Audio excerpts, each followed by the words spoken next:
Okay, level 6 is the main melody, the main cyclic pattern. So we're going to be tubular bells again, but this time octave 4. And if you see, the pattern here is C, E, F, G, F, G, E, F. All crotchet beats, 1-beat notes. Practice it a few times before you record it.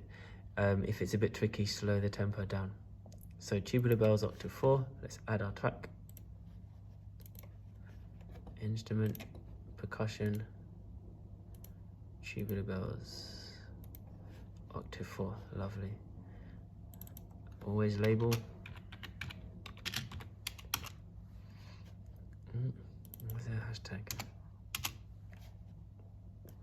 So I'm gonna go Z, Z, C, V, B, B, B, C, B. And you probably should slow it down, so I'm going to slow it down just to show that. And then let's go to the beginning and record.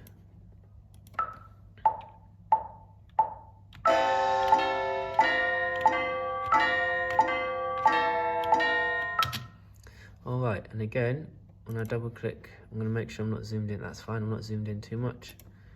So if I Control A to select all notes and then hit Q, that's another way to quantize. There we go.